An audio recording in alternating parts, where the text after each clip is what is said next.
अस्सलामु अलैकुम वरहमतुल्लाहि वबरकातुह। नाजरीन कराम, आप सब ईमान, सेहत और आफियत के साथ होंगे। आज की इस खूबसूरत वीडियो में हम बात करेंगे जुम्मा के दिन की अजमत, इसकी फजीलत और उन खास अज़कार और अमाल के बारे में जिन्हें पढ़ने से अल्लाह पाक रिज़्क में बेपनाह इजाफा फरमा देते हैं। तो आखिर तक हमारे साथ रहिएगा, क्योंकि आज की ये मालूमात न सिर्फ आपके दीदी इल्म में इजाफा करेगी, बल्कि इंशाअल्लाह आपकी जिंदगी और रिस्क के मसाइल भी हल होने लगेंगे। प्यारे नबी ने फरमाया, जुम्मा दिनों का सरदार है और अल्लाह ताला के नजदीक सबसे ज्यादा अजमत वाला दिन है। ये वही दिन है जिस दिन हजरत आदम असब पैदा किए गए, उसी दिन जन्नत में दाखिल किए गए और उसी दिन जमीन पर भेजे गए। हत्ता के कियामत भी जुम्मा के दिन कायम होगी। जुम्मा के दिन की पाए खास फजीलतें। नंबर 1, जुम्मा का दिन ईद का दिन है। इस दिन को ईद उल मुस्लिमीन कहा गया है।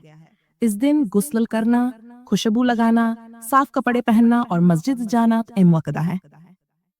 नंबर 2, गुनाहों की बख्शिश।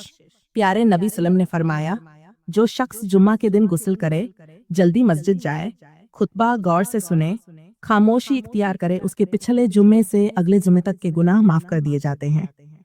नंबर 3, सूरा कहफ की तिलावत। रसूल ने फरमाया, जो जुम्मा के दिन सूरा कहफ की तिलावत करे, अल्लाह ताला उसके लिए 2 जुम्मों के दरमियान नूर पैदा फरमा देता है।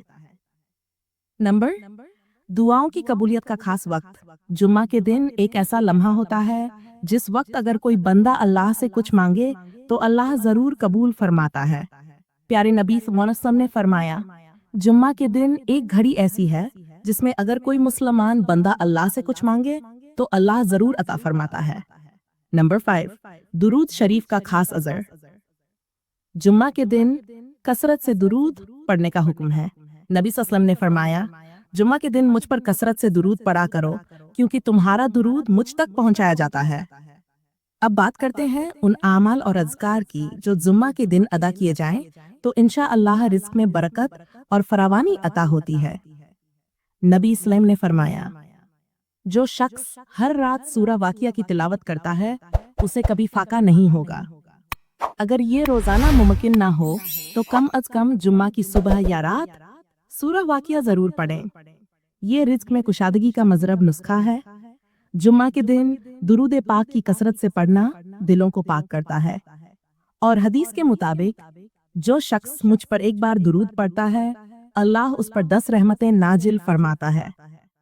ये रहमतें दुनिया और आखिरत की हर नेमत, खास तौर पर रिज़्क के दरवाजे खोलती हैं। अल्लाह ताला का सफाती नाम अल वहाब यानी बेहिसाब अता करने वाला। जुमा के दिन या वहाबू या रजाकू को 7 मर्तबा पढ़ना रिज़्क के लिए बेहतरीन अमल है। जुमा के दिन सदका देना बहुत ज्यादा बाइसे अजर है। सदका से न सिर्फ मुसीबतें टलती हैं, बल्कि रिज़्क में कई गुना इजाफा भी होता है। सदका दो, रिज़्क खुलेगा, बीमारियां दूर होंगी। नमाज जुम्मा को मुकम्मल एहतमाम से अदा करना, खुतबा गौर से सुनना और जल्दी मस्जिद जाना न सिर्फ गुनाहों की माफी का जरिया है, बल्कि अल्लाह पाक इस अमल से रिज़्क में वुसअत अता फरमाते हैं। जुम्मा के दिन सूरह फातिहा, सूरह इखलास और दुरूद शरीफ पढ़ने के बाद ये दुआ मांगी जाए, अल्लाहुम्मा अक्फिनी बिहलालिक अन हरामिक व अगनिनी बिफदलिक अम्मन सिवाक। ऐ अल्लाह, अपने हलाल के जरिए मुझे हराम से बचा ले और अपने फजल से मुझे दूसरों से बेनियाज कर दे। नाजरीन मोहतरम, जुम्मा का दिन सिर्फ इबादत का दिन ही नहीं, बल्कि रहमत, बरकत, मगफिरत और रिज़्क के अनमोल खजाने का दरवाजा है।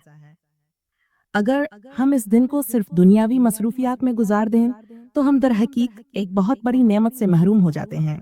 लिहाजा हर जुम्मा के दिन को मौका समझिए, नई शुरुआत का, रिज़्क बढ़ाने का और अल्लाह से करीब होने का। अगर आपको ये वीडियो पसंद आई हो तो लाइक, कमेंट और सब्सक्राइब जरूर कीजिए, और इस पैगाम को दूसरों तक पहुंचाने के लिए वीडियो को शेयर करना मत भूलिए। जज़ाकुमुल्लाहु खैरन। वस्सलामु अलैकुम वरहमतुल्लाहि वबरकातुहू।